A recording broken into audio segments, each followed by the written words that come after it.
Hello kids, how are you today? बच्चों, आज हम लोग सीखेंगे बर्ड्स नेम, पंछियों का नाम and together we will do fun colouring. वाह, ये देखो बच्चों, कितने प्यारे प्यारे आपके लिए मैंने स्टोन्स लाया है। ये देखो बच्चों, वाह। चलो बच्चों, इन प्यारे प्यारे स्टोन्स के कलर का नाम जानते हैं। ये देखो बच्चों, चलो कलर्स का नाम जानते हैं।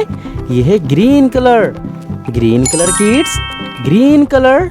एंड ये है yellow colour kids, yellow colour. ये है pink colour kids, pink colour. And ये है ब्लू कलर। ये देखो बच्चों, है ना प्यारे प्यारे। चलो अब इन्हें साइड कर देते हैं और चलते हैं बर्ड्स नेम की ओर। पैरोट का स्पेलिंग जानते हैं बच्चों? पैरोट मीन्स क्या होता है? P A R O T। Parrot मतलब तोता। क्या होता है बच्चों? पैरोट मतलब तोता। नेक्स्ट क्या है? पिकॉक का स्पेलिंग जानते हैं बच्चों?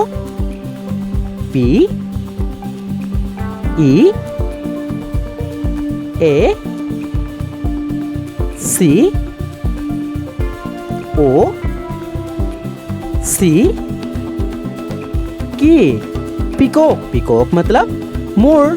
क्या होता है बच्चों? पिकॉक मतलब मोर। नेक्स्ट क्या है बच्चों? Crow.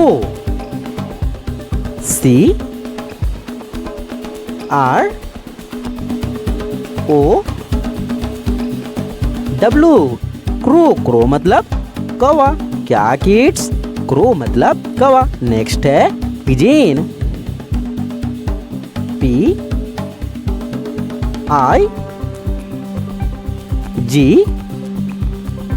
E O N।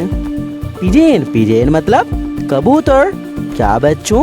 Pigeon मतलब होता है कबूतर। नेक्स्ट क्या है बच्चों? नेक्स्ट है डक। D U C की। डक मीन्स बतख। तो बच्चों, हमने इस वीडियो में क्या सीखा? बर्ड्स नेम यानी कि पंछियों का नाम। पैरोट मीन्स तोता, पिकॉक मीन्स मोर, क्रो मतलब कौवा, पिजेन मतलब कबूतर, डक मीन्स बतख।